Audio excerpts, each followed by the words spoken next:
Service après-vente, bonjour. Bonjour, j'ai lancé ma classe virtuelle et je ne me vois pas. Vous avez essayé d'activer la caméra? Là où il y a une petite caméra dessus, le bouton.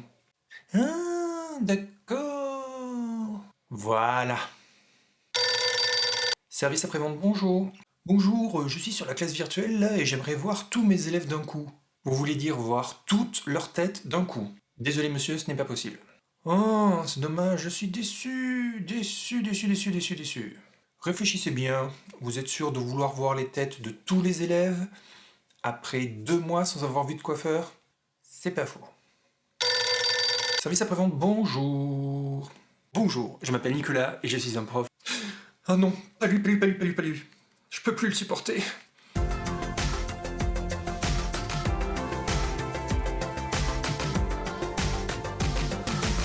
Bonjour, je m'appelle Nicolas et je suis un prof heureux. Si vous êtes nouveau sur cette chaîne, sachez qu'on y parle pédagogie, recherche, outils numériques. Je partage des ressources, mon quotidien dans ma salle de classe et ma joie d'être un prof heureux et confiné. Vous êtes de plus en plus nombreux à vous être abonnés à cette chaîne. La vidéo sur la classe virtuelle a dépassé les 60 000 vues. C'est dingue. Et la chaîne vient de dépasser les 1000 abonnés. Alors merci. Merci à vous. Un merci particulier à tous les élèves qui suivent cette chaîne et qui ont partagé la vidéo à leurs professeurs. Vous assurez grave. The gras. Wesh. Bref, merci. Dans ma dernière vidéo, je vous ai demandé si vous aviez des questions concernant la classe virtuelle. Comme tous les outils, ce n'est pas un outil parfait, il y a des limitations, mais on peut réussir à les contourner avec quelques astuces. Dans cette vidéo, je vais répondre aux questions que j'ai eues le plus souvent, et j'en profite pour dire que dans la description, comme d'habitude, vous trouverez un petit mode d'emploi en PDF de la classe virtuelle réalisé par un collègue que je partage bien sûr avec son autorisation. Dans cette vidéo, vous verrez comment partager le son d'une vidéo dans la classe virtuelle, comment éviter l'effet de mise en abîme des écrans, comment effacer un objet sur le tableau blanc et non pas toute la page quand on clique sur l'outil gomme, comment couper tous les micros de tous les participants d'un seul clic, comment gérer les usurpations d'identité, comment faire des personnages sympas pour illustrer vos diaporamas. Je vais vous montrer des outils pour enregistrer votre écran et partager des tutos. Enfin, comment créer des gifs pour les ajouter à la classe virtuelle, parce que oui, on peut mettre des gifs dans la classe virtuelle. Joie. À l'ordinateur. Comment partager le son des vidéos? Tout d'abord, je vous conseille de vous mettre sous Firefox ou Google Chrome. Lorsque vous partagez votre écran, en bas, vous pouvez cocher « Partager le contenu audio ». Si comme moi, vous êtes sous Mac, ce n'est possible qu'avec Google Chrome et en allant dans « Onglet Chrome ». Je vous montre. Pour partager une vidéo avec le son sous Mac, cliquez sur « Partager », partagez l'application l'écran, onglet Chrome, choisissez la fenêtre que vous voulez partager, activez « Partager le contenu audio » et partagez. Voilà, c'est fait, vos vidéos seront partagées avec du son. Maintenant, j'ai eu pas mal de questions sur la mise en abîme des écrans. Lorsque vous partagez votre écran, vous avez ça. C'est normal puisque c'est votre écran qui filme votre écran, qui filme votre écran, qui filme votre écran, etc. Donc c'est normal. Vous pouvez réduire la fenêtre pour montrer ce qu'il y a derrière, ou vous ne partagez pas l'écran de l'ordinateur à proprement parler, mais vous partagez l'écran, la fenêtre, d'une application qui est ouverte sur votre bureau. Ça évite cet effet de mise en abîme. Ça fait très disco, mais c'est pas le but avec les élèves. Deuxième question, comment effacer un seul objet sur le tableau blanc et pas tous les objets? L'astuce, c'est de ne pas utiliser l'outil gomme. Cliquez sur la flèche pour sélectionner l'objet à supprimer, ensuite appuyez sur la touche supprime du clavier, et voilà, on sélectionne, supprime, on sélectionne, supprime. L'outil sélectionné permet aussi d'agrandir les objets, comme le texte. Alors, la gomme, on l'oublie. Merci aux tweetos Gilles Pavan, M.A. Poujade, Sébastien Ilk pour cette astuce. Appuyez sur la touche supprime, il fallait y penser. Vous pouvez, vous l'avez vu, agrandir et rétrécir le texte, vous pouvez le déplacer.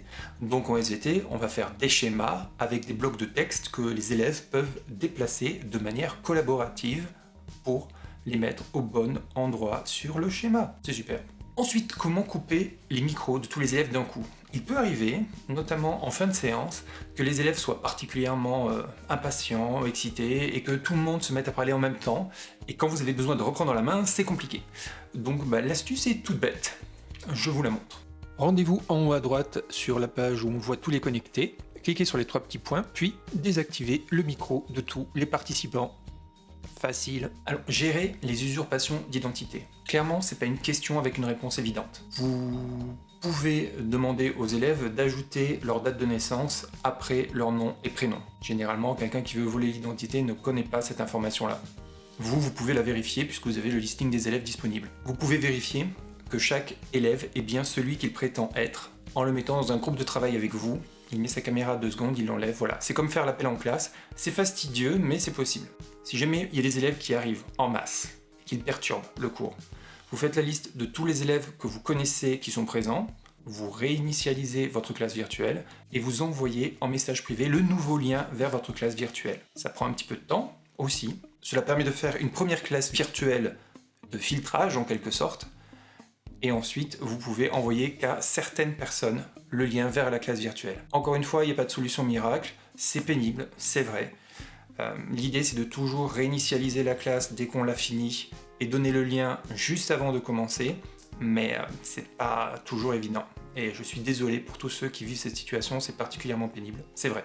Enfin, si vous avez la chance d'utiliser Moodle sur votre ENT, vous pouvez forcer les élèves à se connecter avec leur vrai nom et prénom s'ils passent par l'ENT et par Moodle. Je ne peux pas vous montrer parce que ce n'est pas quelque chose que j'utilise, mais je vous mettrai dans la description un lien vers un document qui vous explique pas à pas comment, en utilisant Moodle, forcer les élèves à s'identifier avec leur nom et prénom. En fait, c'est automatique, hein. Ils se connectent à Moodle et ils vont vers la classe virtuelle et leur nom et prénom apparaît. Pas d'usurpation d'identité possible. Alors comment créer des personnages pour illustrer les diaporamas? J'ai eu pas mal de questions à ce sujet, surtout au début, sur Twitter, ici sur YouTube, donc je vais vous expliquer ça. Sur l'ordinateur, ce sont les Bitmoji de Snapchat en fait. C'est très facile, à glisser-déposer, je vous montre ça sur l'ordi, ce sera plus clair. Rendez-vous sur le site bitmoji.com. Tout en bas, vous trouverez l'extension pour Google Chrome. Cliquez dessus, ajouter l'extension. Bon, moi, je l'ai déjà. Une fois que vous l'aurez installé, cliquez sur l'icône qui apparaît tout en haut. Vous pouvez choisir n'importe quelle attitude pour votre personnage. Enfin, simplement, cliquez sur ce que vous voulez, faites-le glisser juste à côté, clic droit, enregistrez l'image sous, et c'est tout bon. Question suivante. Comment tu fais pour filmer ton écran? J'ai eu pas mal de questions là-dessus. Je vais vous expliquer. Toutes les applications que j'utilise, je vais vous les montrer. Je ne fais pas de pub pour l'une ou pour l'autre application. Tout est possible. J'utilise Screenium, qui est un logiciel pour Mac, payant, une trentaine d'euros. J'en suis satisfait. J'ai pris l'habitude de travailler avec ce logiciel-là. Voilà. Il existe des solutions gratuites. Déjà, il y a un site qui permet de le faire sans utiliser aucun logiciel, sans installer quoi que ce soit. On va aller voir ça. Cliquez sur Record et ensuite Start Recording. Autorisez le micro et la caméra. Choisissez l'écran que vous voulez enregistrer. Partagez et voilà. Vous n'avez plus qu'à faire vos commentaires et dès que vous avez terminé d'enregistrer, vous cliquez sur Stop Recording. Vous avez un aperçu de votre vidéo qui apparaît et vous pouvez la télécharger tout simplement. Ensuite, il y a le logiciel OBS que vous pouvez installer sur votre machine. C'est multiplateforme, PC, Linux, Mac. C'est open source et c'est gratuit. L'idée, c'est d'avoir une scène ou plusieurs scènes.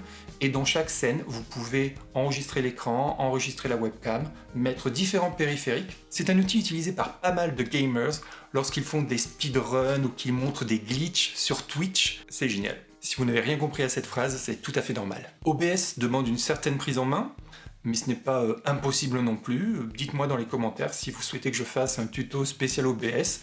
Je vais vous montrer comment faire ça rapidement maintenant. Sur OBS, vous avez une scène.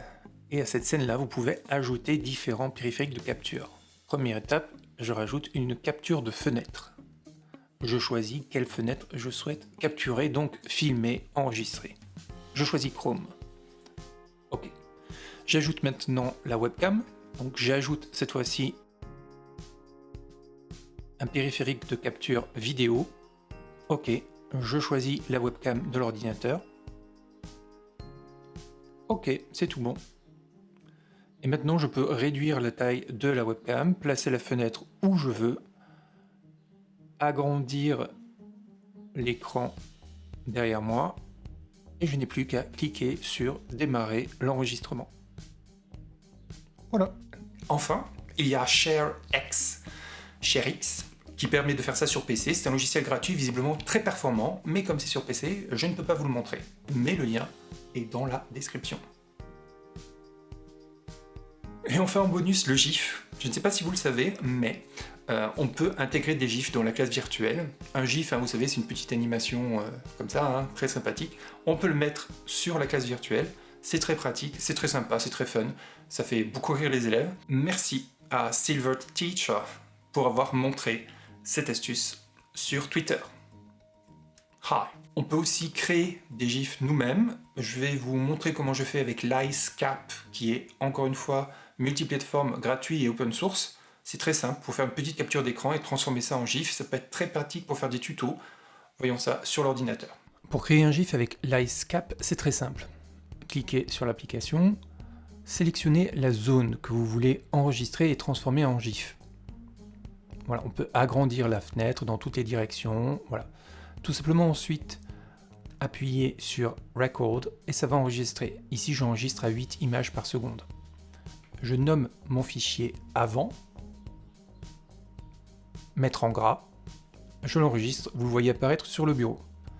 Là, ça enregistre déjà. Je peux maintenant sélectionner le texte, cliquer sur le G pour mettre en gras, j'appuie après sur Stop et le fichier est prêt. Vous voyez qu'il est tout en haut à droite.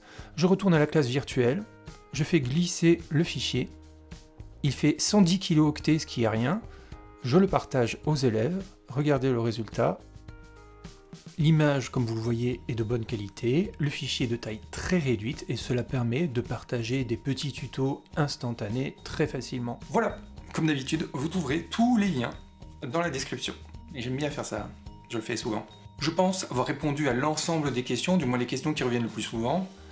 Sachez que j'adore lire vos commentaires, j'ai des messages, des témoignages qui sont très touchants de la part d'élèves qui veulent devenir professeurs, de la part d'élèves qui aimeraient m'avoir comme prof, bon ça c'est un peu flatteur, c'est juste flatteur, et de la part de collègues qui sont motivés du coup à réessayer la classe virtuelle alors qu'ils ont eu des premiers échecs comme ça, ça les motive à le refaire, donc ce sont des témoignages qui me font vraiment très plaisir et merci à tous ceux qui prennent le temps de mettre des commentaires. Donc j'adore les échanges que j'ai par mail, sur Instagram, sur Twitter ou ici sur YouTube.